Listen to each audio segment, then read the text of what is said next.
الحمدللہ، اللہ تعالیٰ کا لاکھ لاکھ شکر ہے کہ مالک الملک نے اپنی یاد کی توفیق اور موقع عطا فرمایا۔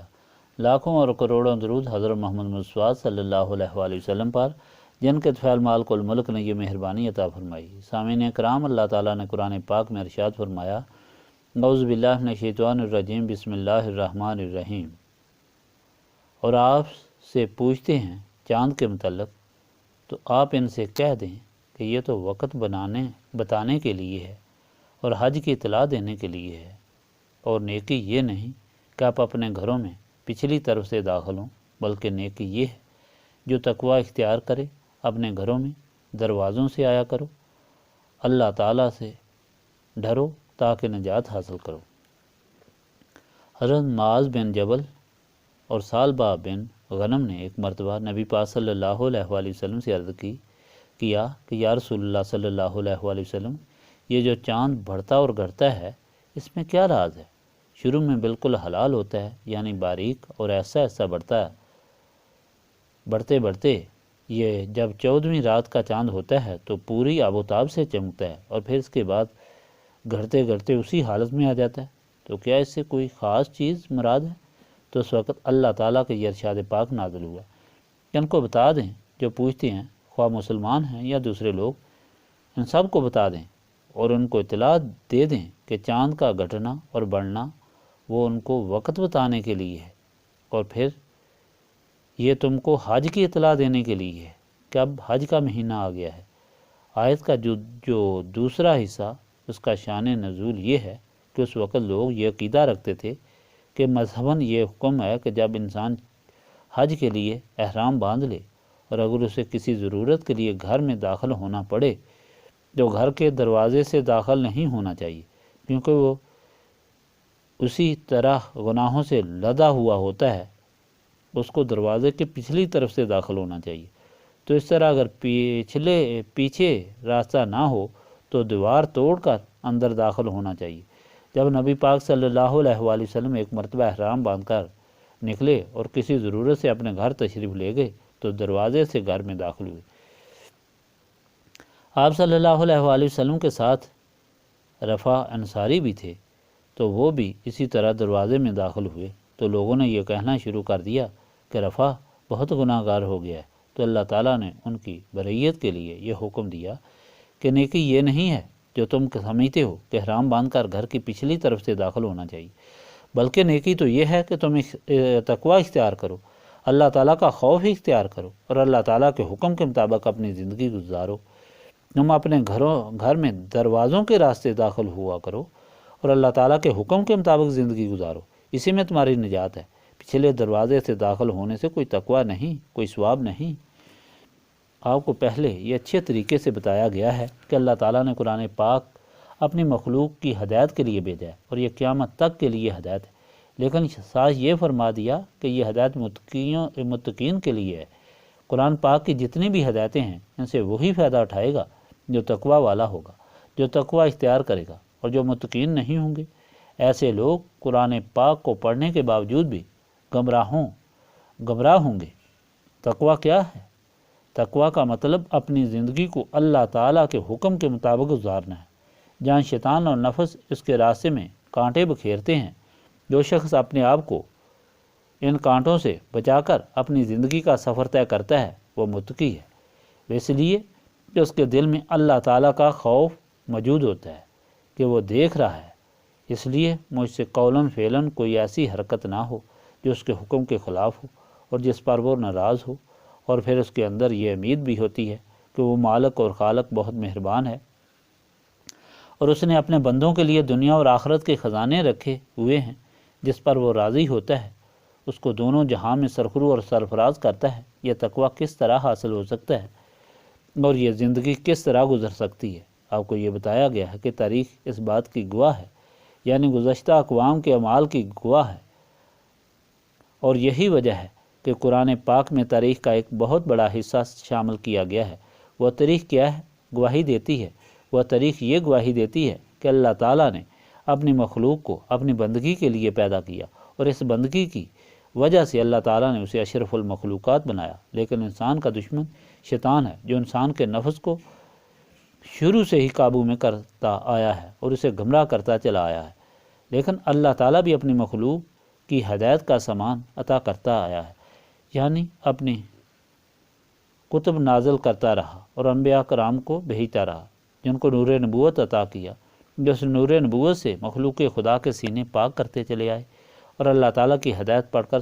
سناتے اور ان ہدایات پر خود بھی عمل کرتے رہے۔ نبی پاک صلی اللہ علیہ وآلہ وسلم جب تشریف لائے تو اسی طرح تاریخ اپنے آپ کو دہراتی چلی آ رہی تھی، اور آپ صلی اللہ علیہ وآلہ وسلم کے ظہور کے وقت دنیا پھر گمراہی اور ظلمت کے سمندر میں ڈوبی ہوئی تھی۔ اللہ تعالیٰ سے غافل ہونے کی وجہ سے لوگ پرلے درجے کے ظالم، بے حیا اور بزدل ہو چکے تھے۔ بزدل اس طرح کہ جب بھی کسی چیز کو اپنے سامنے متحرک دیکھتے تو فوراً اس کے سامنے سجدہ کر دیتے اور کہتے کہ بے شک ہمارا خدا اور ہمارا معبود یہی ہے۔ چاند کی روشنی دیکھتے اور اس کے گھڑنے اور بڑھنے کو دیکھتے تو کہتے کہ یہ ہمارا خدا اور معبود ہے۔ سورج کی آب و تاب دیکھتے تو کہتے کہ یہ ہمارا معبود ہے۔ آگ کی پرستش آگ کی تپش کو دیکھتے تو کہتے کہ یہ ہمارا معبود ہے، اور کوئی بڑا پتھر دیکھتے تو اس کے سامنے ہی سجدہ شروع کر دیتے۔ اگر کوئی گائے دیکھتے تو اس کے سامنے سجدہ شروع کر دیتے۔ اسی طرح وہ ہزاروں سجدے کرتے تھے، لیکن خوف اور ڈر ان کے دلوں میں ہمیشہ رہتا تھا۔ اس کی وجہ صرف یہی تھی کہ وہ اپنے مالک سے غافل تھے اور اپنے رب کی پہچان نہیں رکھتے تھے۔ اس طرح انہیں شیطان اور نفس نے گمراہ کیا ہوا تھا۔ وہ ظلم اس طرح کرتے تھے کہ اپنے بیٹوں کو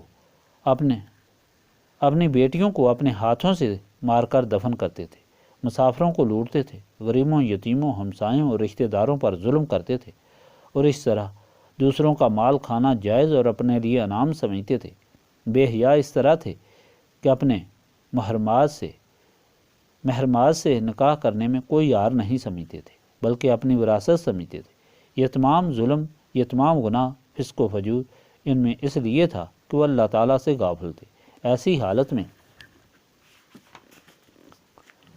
جب نبی پاک صلی اللہ علیہ وآلہ وسلم کا ظہور ہوا تو اللہ تعالیٰ نے آپ صلی اللہ علیہ وآلہ وسلم کو مکمل ہدایت والی کتاب عطا فرمائی، جو تمام گزشتہ کتب سماوی کے احکام کو اپنے اندر سموئے ہوئے تھے۔ یہ کتاب قیامت تک کے لیے لوگوں کے لیے ہدایت ہے۔ اس ہدایت والی کتاب میں انسان کے عقیدے اور اعمال سے متعلق تمام احکام درج کر دیے گئے، اور نبی پاک صلی اللہ علیہ وآلہ وسلم نے یہ سارے احکام انسان کو پڑھ کر سنائے، سکھائے، اور نور نبوت سے لوگوں کے دلوں کو منور فرما کر ان کے سینوں کو پاک فرما کر اپنے خالق سے ملایا۔ لوگوں کو بزدلی اور بے حیائی سے نکالنے کے لیے اللہ تعالیٰ نے جو احکام قرآن پاک میں بھیجے وہی آپ کے سامنے بیان کیے جاتے ہیں۔ سب سے پہلے آپ کو یہ بتایا گیا تھا کہ اللہ تعالیٰ نے قرآن پاک میں جو حکم دیا وہ عقیدے کی درستگی کے لیے ہے، اور عقیدے کی پہلی بنیاد اپنے مالک و خالق کو پہچاننا ہے کہ وہی مالک ہے، وہی رب ہے، وہی خالق ہے، وہی وحدہ لا شریک ہے، وہی مارتا ہے، وہی زندہ رکھتا ہے۔ پھر اس نے جو کچھ عطا فرمایا ہے اس کا اس نے حساب لینا ہے، جس کے لیے ایک دن مقرر ہے، اور اللہ تعالیٰ نے جو کچھ عطا فرمایا ہے اسی کی تفصیل اور زندگی گزارنے سے متعلق صحیح طریقے اور اعمال سے متعلق تمام احکام اپنی نازل کردہ کتب کے ذریعے بھیجے، جو کتب سماوی کہلاتی ہیں۔ اللہ تعالیٰ کے رسولوں نے ان میں مدرج احکام سے مخلوق خدا کو آگاہ کیا۔ ان تمام کتب پر ایمان لانا ضروری قرار دیا گیا، اور پھر اعمال کی درستگی کے متعلق ہدایات فرمائی گئیں کہ اعمال کو کس طرح درست کرنا ہے، اور کون کون سے اعمال ایسے ہیں کہ جن کو اللہ تعالیٰ پسند فرماتا ہے، ان کو تفصیل کے ساتھ آپ کے سامنے بیان کیا گیا۔ پھر ان اعمال کے قابل بننے کے لیے اور اللہ تعالیٰ کا صحیح بندہ بننے کے لیے اللہ تعالیٰ نے رمضان شریف کا انعام فرمایا۔ روزے رکھ کر انسان اپنی بشریت کو مغلوب کرتا ہے اور روحانیت کو غالب کرتا ہے، اور اسی طرح وہ اچھائی کو پسند اور برائی سے نفرت کرتا ہے۔ یہ رمضان شریف کے روزے اس حقیقت اور ضرورت کے لیے ہیں کہ اس وجہ سے رمضان شریف کو فضیلت حاصل ہوئی۔ ان سب کے بعد اللہ تعالیٰ نے یہ ارشاد فرمایا کہ اگر تم یہ سارے نیک عمال کرتے رہو اور اچھے کام کرتے رہو، اللہ تعالیٰ کے حکم کے مطابق چلتے رہو، تو پھر یہ سمجھ لو کہ دونوں جہانوں کے خزانے تمہارے لیے ہیں۔ تم جو چیز بھی اللہ تعالیٰ سے مانگو گے وہ تمہیں عطا فرمائے گا۔ تم یہ خیال مت کرنا کہ معلوم نہیں اللہ تعالیٰ کہاں ہے، آسمان میں یا مشرق میں یا مغرب میں، اور پتہ نہیں کہ وہ ہماری فریاد سنتا ہے یا نہیں۔ اس ضمن میں اللہ تعالیٰ فرماتا ہے کہ میں اپنے ہر بندے کے قریب ہوں،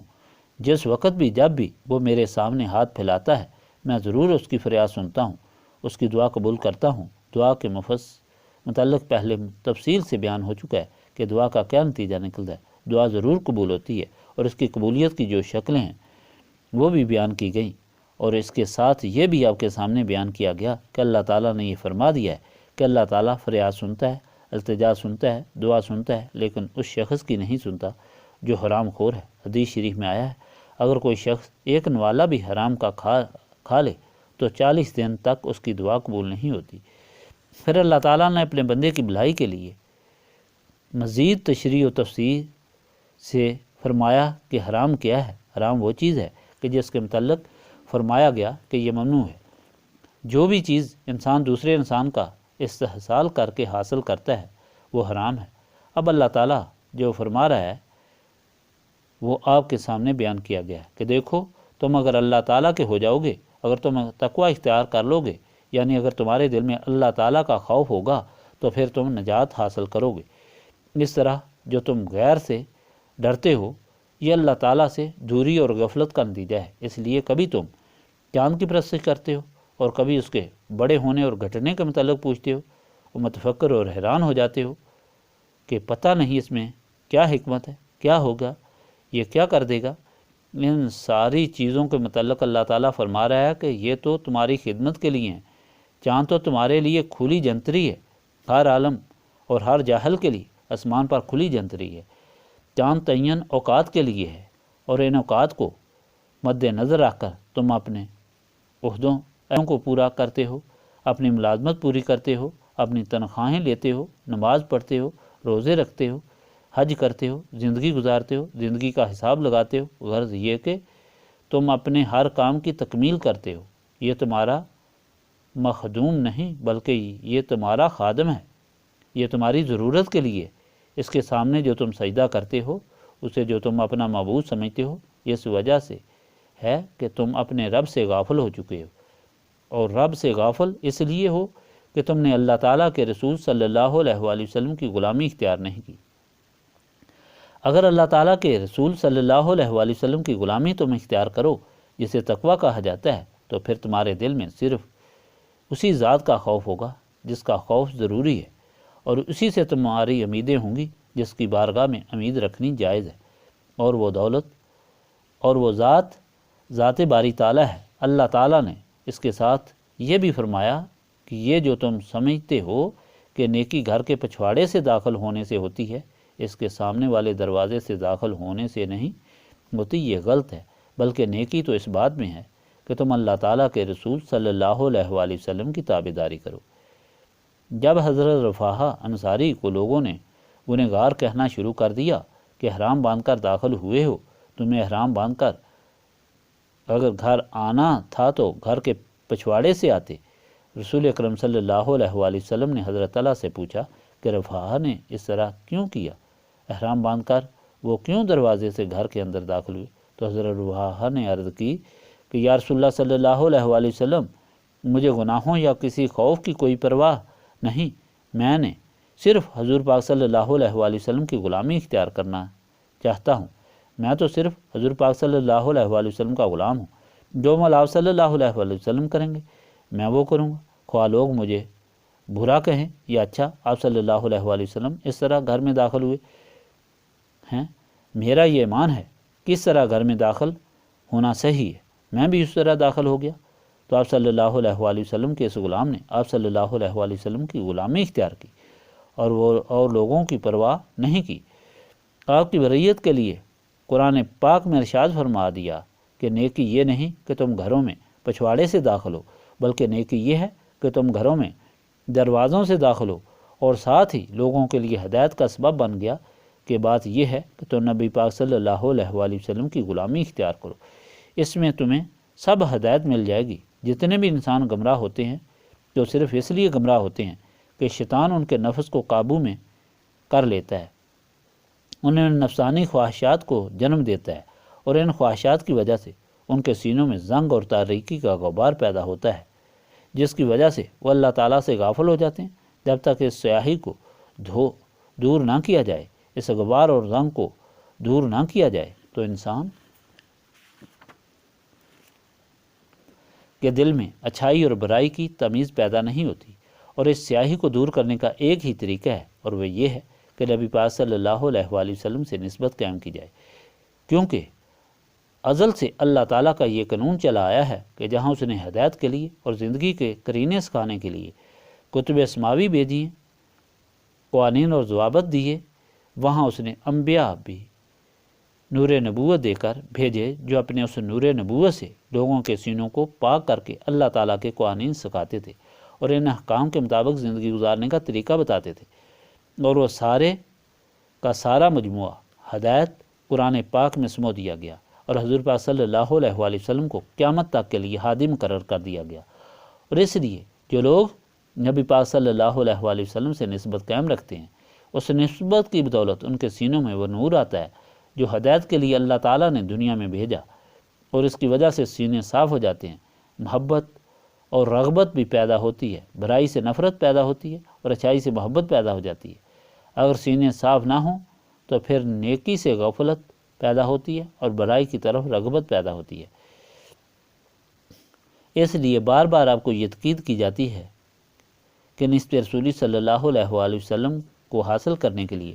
کوشاں رہیں۔ نسبت رسولی صلی اللہ علیہ وآلہ وسلم ہی وہ چیز ہے جو انسان کو حیوان سے انسان بناتی ہے اور اللہ تعالیٰ کی بندگی میں داخل کرتی ہے اور دونوں جہانوں میں سرخرو اور سرفراز کرتی ہے۔ نسبت رسولی صلی اللہ علیہ وآلہ وسلم حاصل کرنے کے لیے سینوں کی صفائی کی ضرورت ہے، اور سینے صاف اللہ تعالیٰ کی یاد سے ہوتے ہیں، اور اس لیے اس محفل میں بٹھا کر اللہ تعالیٰ کی یاد کرائی جاتی ہے۔ اس لیے اللہ تعالیٰ کی یاد کرتے وقت آپ کے سامنے یہ مدعا ہونا چاہیے کہ اللہ تعالیٰ کی یاد کی برکت سے مالک الملک ہمارے سینوں کو صاف فرما دے اور ہمیں وہ طاقت عطا فرما دے، حضور پاک صلی اللہ علیہ وآلہ وسلم کے طفیل وہ نور نبوت عطا فرمائے، اور حضور پاک صلی اللہ علیہ وآلہ وسلم کی نسبت اور غلامی سے ہماری وہ تمام خواہشات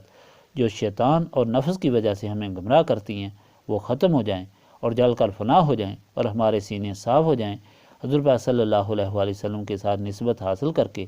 ہم اس راستے پر چلیں جو انعام یافتہ لوگوں کا ہے اور جس کے لیے اللہ تعالیٰ نے حکم فرمایا ہے۔ اللہم صلی علی سیدنا محمد وعلی آلہ وصحابہ صلاۃ تکون لنا امان من کل خوف، لا الہ الا انت سبحانک انی کنت من الظالمین،